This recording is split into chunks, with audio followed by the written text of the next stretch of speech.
ಇದಕ್ಕೆಲ್ಲ ಮೂಲ ಕಾರಣ ವೋಟಿಂಗ್ ಮಾಫಿಯಾ. ಆ ವೋಟಿಂಗ್ ಮಾಫಿಯಾ ಒಂದು ಕ್ಲಿಯರ್ ಆಗಿಬಿಟ್ರೆ ಇನ್ನೆಲ್ಲ ಮಾಫಿಯಾಗಳು ಕ್ಲಿಯರ್ ಆಗುತ್ತೆ.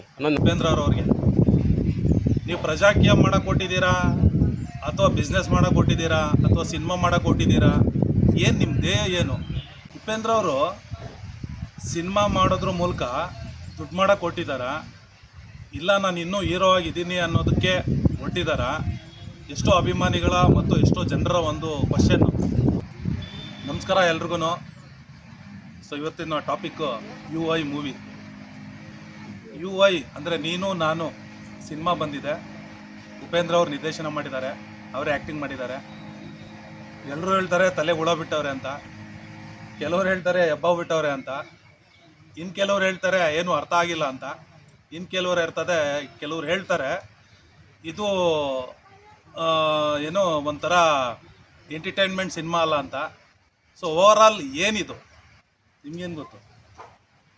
ನನಗೂ ಹಂಗೆ ಅನ್ನಿಸ್ತು. ಸುಮಾರು ಇಂಟರ್ವ್ಯೂಗಳು ನೋಡಿದಾಗ ಆಚೆ ಬಂದವರೆಲ್ಲ ಒಂದಷ್ಟು ಜನ ಅರ್ಥ ಆಗಿಲ್ಲ. ಏನು ಅರ್ಥ ಆಗಿಲ್ಲ ಅಂದರೆ ಒಬ್ಬರು ಲೇಡಿ ಹೇಳಿದ್ರು, ಅದರಲ್ಲಿ ತುಂಬ ಸಿಂಪಲ್ಲಾಗಿ ಹೇಳ್ಬಿಟ್ರು, ಸರ್ ಇದರಲ್ಲಿ ಏನೂ ಇಲ್ಲ, ನಮ್ಮ ಜೀವನದಲ್ಲಿ ಏನು ನಡೀತಾ ಇದೆ ನನ್ನ ಕಣ್ಣೆದುರುಗಡೆ ಅದನ್ನೇ ನೀಟಾಗಿ ತೋರಿಸಿದ್ದಾರೆ, ನನಗೆ ನೀಟಾಗಿ ಅರ್ಥ ಆಗೋಯ್ತು ಅಂದರು. ಅಂದರೆ ಸಿಂಪಲ್ಲಾಗಿ ತಗೊಂಡ್ರೆ ಎಲ್ಲ ಅರ್ಥ ಆಗ್ಬಿಡುತ್ತೆ ಅಂತ ಅವ್ರು ಹೇಳಿದ್ರು. ನನಗೂ ಫಸ್ಟ್ ಟೈಮ್ ನೋಡಿದ ತಕ್ಷಣವೇ ನನಗೂ ಅರ್ಥ ಆಯಿತು ಇದೇ ಥರನೇ. ಮತ್ತು ಇನ್ನೊಂದು, ಉಪೇಂದ್ರ ಅವರು ಸಿನಿಮಾ ಮಾಡೋದ್ರ ಮೂಲಕ ದುಡ್ಡು ಮಾಡಕ್ಕೆ ಕೊಟ್ಟಿದ್ದಾರಾ, ಇಲ್ಲ ನಾನು ಇನ್ನೂ ಹೀರೋ ಆಗಿದ್ದೀನಿ ಅನ್ನೋದಕ್ಕೆ ಹೊಟ್ಟಿದ್ದಾರಾ? ಎಷ್ಟೋ ಅಭಿಮಾನಿಗಳ ಮತ್ತು ಎಷ್ಟೋ ಜನರ ಒಂದು ಕ್ವಶನ್ನು ಉಪೇಂದ್ರ ಅವ್ರಿಗೆ. ನೀವು ಪ್ರಜಾಕೀಯ ಮಾಡಕ್ಕೆ ಕೊಟ್ಟಿದ್ದೀರಾ ಅಥವಾ ಬಿಸ್ನೆಸ್ ಮಾಡಕ್ಕೆ ಕೊಟ್ಟಿದ್ದೀರಾ ಅಥವಾ ಸಿನಿಮಾ ಮಾಡಕ್ಕೆ ಕೊಟ್ಟಿದ್ದೀರಾ? ಏನು ನಿಮ್ಮ ಧ್ಯೇಯ ಏನು ಅನ್ನೋ ಒಂದು ಕುತೂಹಲ ಎಷ್ಟೋ ಜನಗಳ ಮನಸ್ಸಲ್ಲಿ ಇವಾಗಲೂ ಇದೆ. ಸೊ ಇದಕ್ಕೆ ಉಪೇಂದ್ರ ಅವ್ರು ಏನು ಆನ್ಸರ್ ಕೊಟ್ಟಿದ್ದಾರೆ ಎಲ್ಲಾದರೂ ನೋಡಿದ್ರ? ಇದನ್ನು ಸಹ ನೀವು ಕಾಮೆಂಟ್ ಮೂಲಕ ತಿಳಿಸಿ. ಸೊ ಇಲ್ಲಿನೂ ನಮಗೆ ತಿಳಿದಷ್ಟು ಒಂದೆರಡು ಡಿಸ್ಕಷನ್ ಅಂದರೆ UI ಮೂಲಕ ಪ್ರತಿಯೊಬ್ಬರ ಒಂದು ಕನ್ನಡಿ ಥರ ನೋಡಿದಾಗಲೇ ಇದು ಅರ್ಥ ಆಗೋದು ಅನ್ನೋದು ನನ್ನ ಪ್ರಕಾರ ನಾನು ಅಂದ್ಕೊಂಡಿದ್ದೀನಿ. ಸೊ ಇನ್ನು ಕೆಲವರು ಈ ಮೂವಿ ಏನೋ ಎಂಟರ್ಟೈನ್ಮೆಂಟ್ ಕೊಡುತ್ತೆ, ಉಪೇಂದ್ರ ಅವ್ರು ಏನೋ ಡಿಫ್ರೆಂಟಾಗಿ ಮಾಡಿದ್ದಾರೆ, ಉಪೇಂದ್ರ ಅವರು ಅದರಲ್ಲಿ ಮೆಸೇಜ್ ಇಟ್ಟಿದ್ದಾರೆ ಅಂತ ನಾನಾ ರೀತಿಯಲ್ಲಿ ಸೋಷಿಯಲ್ ಮೀಡ್ಯಾದಲ್ಲಿ ಕೇಳ್ಪಟ್ಟಿದ್ದೀವಿ. ಇನ್ನು ಕೆಲವ್ರು ಹೇಳ್ತಾರೆ ಈ ಮೂವಿ ಆಗಿದೆ, ಹೀಗಿದೆ, ಸಾಮಾಜಿಕವಾಗಿದೆ, ಸಾಮಾಜಿಕ ಕಳಕಳಿ ಇದೆ, ಪ್ರಕೃತಿಯ ಬಗ್ಗೆ ಇದೆ, ಈ ಥರ ನಾನಾ ರೀತಿಯಲ್ಲಿ ಹೇಳ್ಕೊಂಬಂದರು. ಆದರೆ ಇವತ್ತು ನಮ್ಗೆ ಅರ್ಥ ಆಗಿರೋ ರೀತಿಯೇ ಬೇರೆ ಥರ ಇದೆ. ಅದರಲ್ಲಿ ಒಂದು ತುಂಬ ಅದ್ಭುತವಾಗಿರೋವಂಥದ್ದು ಒಂದು ಪಾಯಿಂಟ್ ಹೇಳಿದ್ದಾರೆ, ಜವಾಬ್ದಾರಿ. ಏನು ಜವಾಬ್ದಾರಿ ಅಂದರೆ ನಿಮ್ಮ ಅಭಿಪ್ರಾಯ? ಅಧಿಕಾರ ಅನ್ನೋದಕ್ಕೂ ಜವಾಬ್ದಾರಿ ಅನ್ನೋದಕ್ಕೂ ವ್ಯತ್ಯಾಸ ಇದೆ. ಅಧಿಕಾರ ಅನ್ನೋದು ಬೇರೆ, ಜವಾಬ್ದಾರಿ ಅನ್ನೋದು ಬೇರೆ. ಏನು ಜವಾಬ್ದಾರಿ ಅಂದ್ರೇನು? ಜವಾಬ್ದಾರಿ ಏನು ಅಂದರೆ ನನ್ನ ಪರಿಸರನ ಹೆಂಗೆ ಹಾಳು ಮಾಡ್ತಾ ಇದ್ದೀನಿ ಅಂತ ಇದೆ. ಅಂದರೆ ಈ ಪ್ರಕೃತಿ ತಾಯಿನ ಒಂದು ಹೆಣ್ಣಿಗೆ ಹೋಲಿಸಿ ಅದನ್ನು ಅತ್ಯಾಚಾರ ಮಾಡೋವಂಥ ಒಂದು ಮೆಸೇಜ್ ಇದೆ. ಇವತ್ತು ನಾವೆಲ್ಲರೂ ಮಾಡ್ತಿರೋದು ಅದನ್ನೇ. ಅಂದರೆ ಒಂದು ಮೈನಿಂಗ್ ಮಾಫಿಯಾ ಆಗಲಿ, ಒಂದು medical mafia, builders mafia, timber mafia, ಈ ಥರದ್ದು ಅವರು ಒಂದು 4 ಮಾಫಿಯಾ ಹೇಳಿದ್ದಾರೆ. ಆದರೆ ಇನ್ನೂ 10-20 ಮಾಫಿಯಾಗಳು ಸಿಕ್ಕಾಪಟ್ಟೆ ಇದ್ದಾವೆ. ಇನ್ನೂ ಎಲ್ಲನೂ ಹೇಳಕ್ಕೆ ಹೋಗಿಲ್ಲ, ನಮ್ಮ ಕಣ್ಣೆದುರುಗಳೇ ನಮಗೇನೆ ಅರ್ಥ ಆಗಲಿ ಅಂತ ಒಂದು 4 ಎಕ್ಸಾಂಪಲ್ ಕೊಟ್ಟಿದ್ದಾರೆ ಅಷ್ಟೇ. ನೋಡಿ, ಇದು ತುಂಬ ಅದ್ಭುತವಾಗಿದೆ. ನಾನೊಂದು ಪಾಯಿಂಟ್ ಹೇಳ್ತೀನಿ. ಹೇಳಿ. ಅವೆಲ್ಲದಕ್ಕಿಂತ ದೊಡ್ಡ ಮಾಫಿಯಾ ವೋಟಿಂಗ್ ಮಾಫಿಯಾ ಆಗ್ತೈತೆ. ಖಂಡಿತ ಸತ್ಯ. ಅದನ್ನು ಅವರು ನೇರವಾಗಿ ಹೇಳಿಲ್ಲ, ಅದು ಇಂಡೈರೆಕ್ಟಾಗಿ ಹೇಳಿದ್ದಾರೆ. ಇದಕ್ಕೆಲ್ಲ ಮೂಲ ಕಾರಣ ವೋಟಿಂಗ್ ಮಾಫಿಯಾ. ಆ ವೋಟಿಂಗ್ ಮಾಫಿಯಾ ಒಂದು ಕ್ಲಿಯರ್ ಆಗಿಬಿಟ್ರೆ ಇನ್ನೆಲ್ಲ ಮಾಫಿಯಾಗಳು ಕ್ಲಿಯರ್ ಆಗುತ್ತೆ ಅನ್ನೋದು ನನ್ನ ಭಾವನೆ. ಓವರ್ಟಿಗೆ ಖಂಡಿತ ಸತ್ಯ. ಅದು ಒಂದು ಮಾಫಿಯಾನೇ, ವೋಟಿಂಗ್ ಮಾಫಿಯಾ. ಅಂದರೆ ಮತ ಚಲಾವಣೆ ಮಾಫಿಯಾ. ಮತದಾನಕ್ಕೂ ಮತ ಚಲಾವಣೆಗೂ ವ್ಯತ್ಯಾಸ ಇದೆ. ಮತದಾನ ಎಲ್ಲರೂ ಮಾಡ್ತಾ ಇದ್ದೀವಿ, ಆದರೆ ದಾನ ಮಾಡ್ಬಿಟ್ಟು ಸುಮ್ಮನೆ ಮನೇಲಿ ಮನ್ಕೊಂಡಿದ್ದೀವಿ. ಅದಕ್ಕೆ ಮತ ಚಲಾವಣೆ ಮಾಡಬೇಕು ಅಂತ ನಾನು ಹೇಳೋಕ್ಕೆ ಇಷ್ಟಪಡ್ತೀನಿ. ಅದೊಂದು ಪಾಯಿಂಟ್ ಇದೆ. ಖಂಡಿತ ಅದನ್ನು ಬದಲಾವಣಿಸ್ಕೋಬೇಕು ನಾವೆಲ್ಲರೂ. ಅದೂ ಮೆಸೇಜ್ ಇದೆ. ಪ್ರಕೃತಿ, ಆ ಪ್ರಕೃತಿಯಲ್ಲಿ ಆ ಪ್ರಕೃತಿಯ ಮಕ್ಕಳು ಅಂದರೆ ಆ ತಾಯಿ ಮಕ್ಕಳು ಇಬ್ಬರು ಇರ್ತಾರೆ, ಸತ್ಯ ಮತ್ತು ಕಲ್ಕಿ ಅಂತ. ಇವರಿಬ್ಬರು ಒಂದು ಕಡೆ ನಾನು ನಮ್ಮ ತಾಯಿನ ಕಾಪಾಡ್ತೀನಿ ಅಂದರೆ ನಮ್ಮ ಭಾರತ ಮಾತೆನ ಕಾಪಾಡ್ತೀನಿ ಅಂತ ಒಬ್ಬ ಹೇಳ್ತಾನೆ. ಇನ್ನೊಬ್ಬ ನಮ್ಮ ತಾಯಿನ ತುಂಬ ಸ್ವಚ್ಛವಾಗಿ ಇರೋ ಕಡೆ ಇಡ್ತೀನಿ ಅಂತ ಹೇಳ್ತಾನೆ. ಸೊ ಸತ್ಯ ಅನ್ನೋ ಒಂದು ಕ್ಯಾರೆಕ್ಟ್ರು. ಇನ್ನೊಬ್ಬ ಕಲ್ಕಿ ಅನ್ನೋ ಕ್ಯಾರೆಕ್ಟ್ರು, ಅವನು ಹುಟ್ಟಾಕೊಂತಾನೆ ನನ್ನ ತಾಯಿನ ತುಂಬ ಚೆನ್ನಾಗಿ ನೋಡ್ಕೋತೀನಿ ಅಂತ. ಸೊ ಇಲ್ಲಿ ಭಾರತ್ ಮಾತೆ ತಾಯಿಯ ಮಕ್ಕಳು ಯಾರು ತಾಯಿಯ ಮಕ್ಕಳು? ಭಾರತೀಯರು ನಾವೆಲ್ಲರೂ ಮಕ್ಕಳು. ಭಾರತೀಯ ನಾವು ಏನು 140 ಕೋಟಿ ಜನ ಇದ್ದೀವಿ, ನಾವೆಲ್ಲರೂ ಮಕ್ಕಳೇ. ನಾವು ತಾಯಿ ಭಾರತ್ ಮಾತೆನ ಚೆನ್ನಾಗಿ ನೋಡ್ಕೋತೀವಿ ಅಂತೇಳಿ ಇವ್ರು ಹೇಳ್ದಂಗೆ 4 ಪಾಯಿಂಟು ಪರಿಸರನ ನಾವು ಎಷ್ಟು ಹಾಳು ಮಾಡ್ತಾ ಇದ್ದೀವಿ. ಭಾರತ್ ಮಾತೆ ಅಂತೀವಿ, ಮತ್ತು ನಮ್ಮ ತಾಯಿನ ನಾವೇ ಹಾಳು ಮಾಡ್ತಾ ಇದ್ದೀವಿ. ಅಂದರೆ ನಮ್ಮ ಪರಿಸರ ನಾವೇ ಹಾಳು ಮಾಡ್ತಾ ಇದ್ದೀವಿ ಅನ್ನೋ ಒಂದು ಸಂದೇಶ ಅತಿ ಹೆಚ್ಚಾಗಿ ದೊಡ್ಡದಾಗಿ ಕಾಣುತ್ತೆ. ಅದು ತುಂಬ ಸಿಂಪಲ್ಲಾಗಿ ಹೇಳಿದ್ದಾರೆ ಅದರಲ್ಲಿ. ಅದಷ್ಟೇ ಅಲ್ಲ, ಜವಾಬ್ದಾರಿ ಪಾಯಿಂಟಿಗೆ ಬರ್ತೀನಿ. ಜವಾಬ್ದಾರಿ ನಾವೆಲ್ಲರೂ ನಿಜವಾಗ್ಲೂ ಕಾಳಜಿಯಿಂದ ಜವಾಬ್ದಾರಿ ತೊಗೊಂಡು ನಾವೆಲ್ಲರೂ ಖಂಡಿತ ಕರೆಕ್ಟಾಗಿ ನಡ್ಕೊಂಡ್ರೆ ಈ ಒಂದು ಇದಕ್ಕೆಲ್ಲ ಪರಿಹಾರ ಸಿಗುತ್ತೆ. ಜವಾಬ್ದಾರಿ ತೊಗೊಂಡ್ರೆ ಏನು ಬರುತ್ತೆ? ಜವಾಬ್ದಾರಿ ತೊಗೊಂಡ್ರೆ ಮೊದಲು ನಾವು ಪ್ರಾಮಾಣಿಕರಾಗ್ತೀವಿ, ಅಲ್ಲ ಪಾರದರ್ಶಕತೆ ಬರುತ್ತೆ. ಉಪೇಂದ್ರ ಅವರು ಜನರಿಗೆಲ್ಲ ಈ ಥರ ತಲೆಗೆ ಏನೇನೋ ಹುಳ ಬಿಟ್ಬಿಟ್ಟು ಅವರು ಪಿಕ್ಚರಲ್ಲಿ 100 ಕೋಟಿ ದುಡ್ಡು ಮಾಡ್ತಾವ್ರೆ. ದುಡ್ಡು ಮಾಡೋದಕ್ಕೆ ಪಿಕ್ಚರ್ ಮಾಡ್ತಾವ್ರ, ಅಥವಾ ನಿಮ್ಮ ತಲೆಗಳಿಗೆಲ್ಲ ಹುಳ ಬಿಡ್ತಾವ್ರ, ಇಲ್ಲಾಂದ್ರೆ ನೀವು ತಪ್ಪು ಮಾಡ್ತಿದ್ದೀರಾ ಅಂತ ತೋರಿಸ್ತಾವ್ರ? ಸೊ ಇಲ್ಲ, ಏನು ಅರ್ಥ ಆಯ್ತು?